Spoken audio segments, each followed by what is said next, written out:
Nicole Briggs scored 187 points in Fast Money on Family Feud, and when Steve Harvey read the final number, she smiled the polite, exhausted smile of a woman who has been awake for 72 hours straight, sat down in the contestant chair, and immediately fell asleep.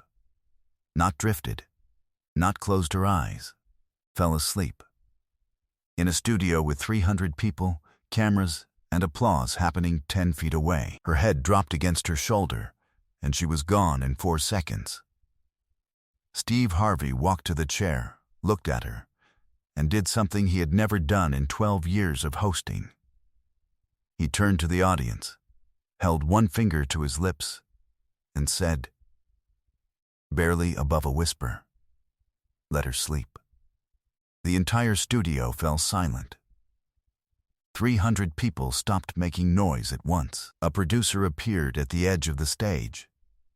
Steve shook his head at her once.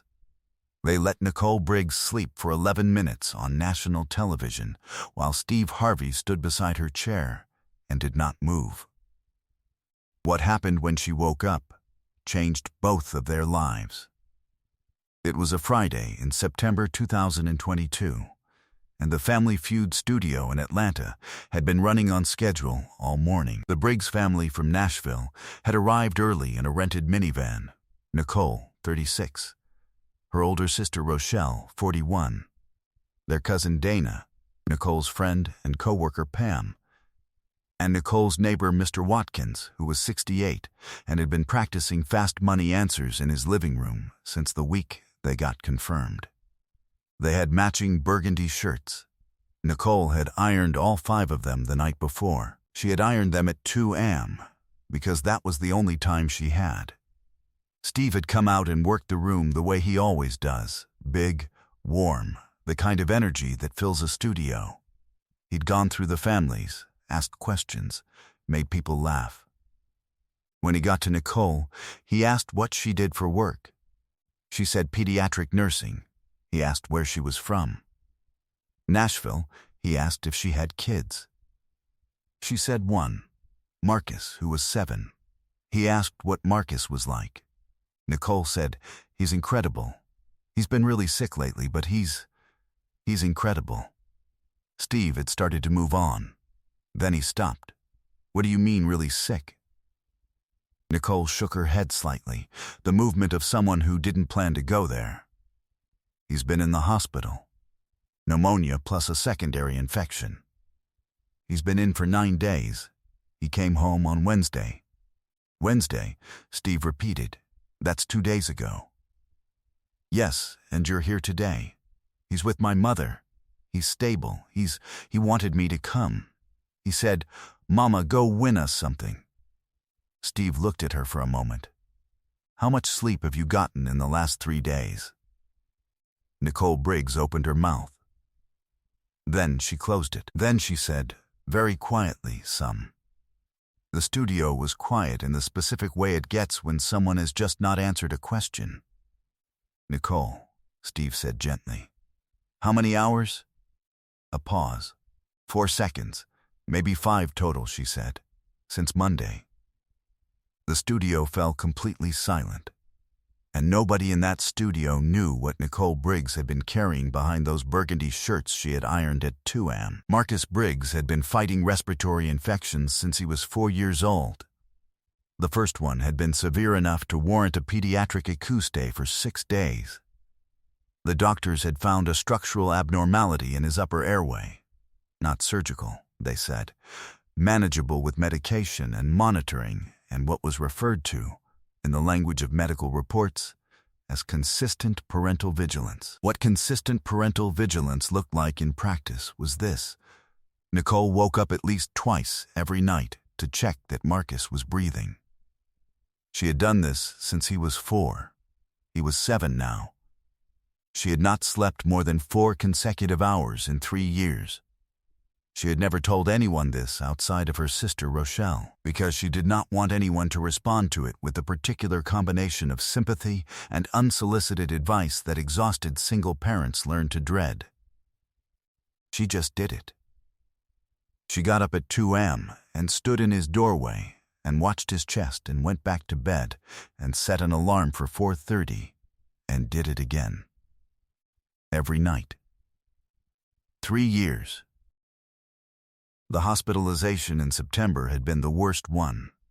Marcus had spiked a fever of 104.7 on a Saturday night. Nicole had been at the hospital within 25 minutes. She had not left for 8 days. She slept in the chair next to his bed in 90-minute increments when nurses gently insisted she close her eyes. She ate from the cafeteria in the basement whenever a nurse or another parent offered to sit with Marcus so she could go. On day 5, the secondary infection had presented, and the attending physician had used language, we're watching it carefully, that Nicole, as a pediatric nurse herself, understood precisely and completely, and spent the next 14 hours not allowing her face to show she understood. She had called her mother to cover on Wednesday, when the discharge was confirmed, driven home, showered, repacked Marcus's things, talked to his doctor on the phone for 22 minutes, done 2 loads of laundry, ironed 5 burgundy shirts at 2 a.m., and gotten on a rented minivan at 5:30 Friday morning. She had done all of this because Marcus had asked her to go. He had said, from his hospital bed on Tuesday, "Mama, is your show still this week?" She had said yes. He had said, "You should go. You practiced all the answers. I want you to go win us something." She had said she didn't need to go. He had looked at her with the particular authority that 7-year-olds deploy when they know they are right, Mama. Go. She had gone. But nobody in that studio knew that the woman playing Family Feud had not slept more than 5 hours in 3 days and had barely slept more than 4 consecutive hours in 3 years. The game had run well. Nicole was sharp, focused, quick, the professional precision of a woman whose job required her to be accurate when everything around her was urgent. The Briggs family was up by 60 points, and then Nicole sat down for fast money and answered all 5 questions in the allotted time with a clarity that Steve Harvey later said was the most focused fast money performance I have seen. 187 points, 3 points short of the $20,000 bonus but well above the prize threshold. The applause came. The board lit up. Nicole smiled. She sat down in the contestant chair. And she fell asleep in 4 seconds. Gone, the room went from applause to complete silence in about 6 seconds, people registering one by one what they were seeing. A woman on national television, in the middle of a studio, who had simply run out. Steve Harvey stood next to the chair. He looked at Nicole's face, fully asleep. No performance, no pretense. Just a woman who had finally stopped. He turned to the audience. He held one finger to his lips. He mouthed, "Let her sleep." 300 people sat in absolute silence for 11 minutes. A producer moved toward the stage. Steve blocked her path with one hand, not looking at her, eyes still on the audience. She stopped. The crew did not move. The cameras kept rolling, slowly, quietly. A boom operator lowered his boom carefully, so it made no sound.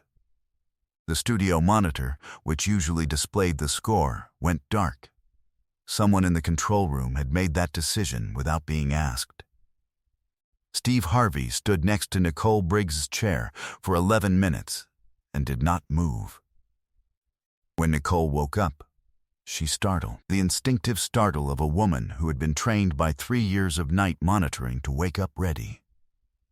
She looked around, remembered where she was, and her face moved through confusion to mortification in about 2 seconds. "I am so sorry," she started. "Stop," Steve said. He sat down on the edge of the stage next to her chair.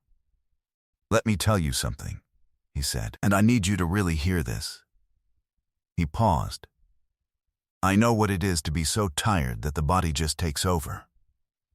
I know what it is to push past the point where a person should push and keep going, because there's something on the other side that matters more than rest. I lived in my car for 3 years and I was doing comedy shows on 2 hours of sleep because quitting wasn't an option. I know, tired. He looked at her. But what I'm looking at right now is different. What I'm looking at is a woman who has been sitting up at night checking if her son is breathing for years. And then she drove to Atlanta to win him something. That is not tired. That is love past the point where most people stop. Nicole Briggs pressed her hands against her eyes. She stayed that way for a moment. Steve wasn't done. He called Timeout, announced it formally, to the room, to the production. Then he called his medical liaison at the Steve Harvey Foundation and committed, live on air, to connecting Marcus Briggs with a pediatric pulmonary specialist at Emory University, one of the top pediatric respiratory programs in the country, for a full evaluation and care plan, covered by the foundation. Within 30 days, he said it clearly. He said it completely. He wasn't finished. He announced that Nicole's fast money score of 187 was being treated as a 200 by his personal decision, not the show's rules, and that the full $20,000 bonus was going to the Briggs family today. A producer made a sound off stage. Steve raised one hand without looking. No network approval, he said. This is me, Steve Harvey. He looked at Nicole. And I want you to hear this clearly. When you get home tonight, your job is to sleep. Not check on Marcus. Not do laundry. Not plan for next week. Sleep. Your mother is there. Marcus is stable. You have done enough for today. Nicole Briggs put her hands over her face again. From behind them, she said, He's going to be so excited. Tell him, Steve said, that Steve Harvey says he picked the right mama. The audience, which had been so quiet for so long, came apart. The competing family, the Henderson family from Charlotte, had stood together at their podium in complete silence for those 11 minutes. Their captain, a woman named Gloria, crossed the stage when the applause began and stood in front of Nicole and said, Honey, we were rooting for you the whole time. Every one of us. Her family nodded. Steve announced they were receiving the full prize package as well. Both families, today, no question. 3 months after that Friday, Marcus Briggs was evaluated at Emory Children's. The pulmonary team identified a treatment adjustment that significantly reduced his nighttime respiratory risk, a medication combination that 2 previous doctors had not tried. Nicole's nighttime checks went from twice a night to once, and within 6 weeks, her physician cleared her to attempt full nights without monitoring on the 3 days per week Marcus was at her mother's house. She slept 7 hours for the first time in 3 years on a Tuesday in December. She called Rochelle at 7 a.m. and said, I slept. Rochelle said, I know. I was waiting for you to call.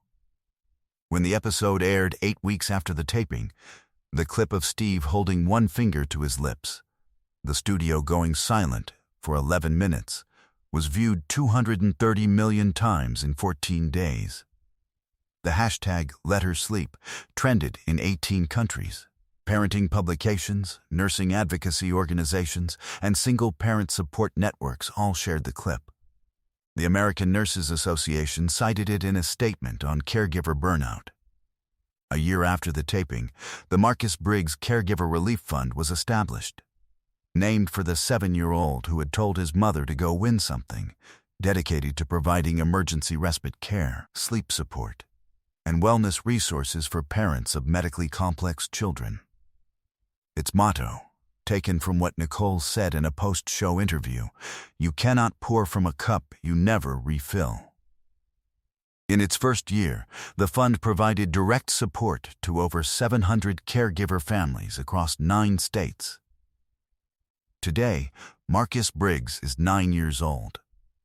He sleeps through the night most nights. Nicole checks on him once, quickly from the doorway.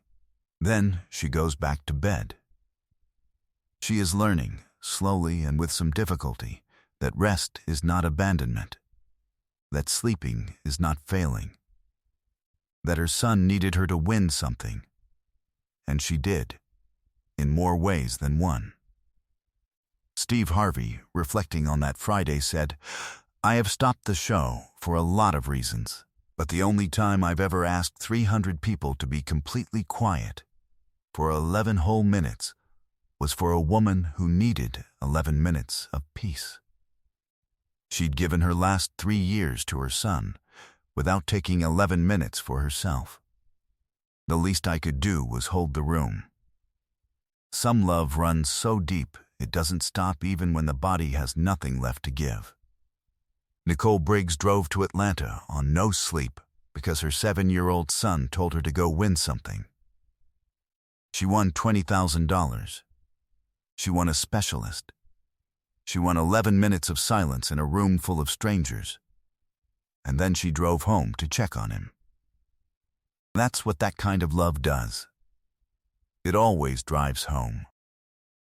If this story about a mother who kept going past the point where most people stop moved you, make sure to subscribe and hit that thumbs up button. Share this video with someone who needs to be reminded that asking for help is not weakness, and that rest is not surrender. Have you ever seen someone push past the impossible because love demanded it? Share it in the comments below and ring that notification bell. Because as Nicole Briggs proved, the most powerful thing a child can say to his mother is, "Go. I believe in you."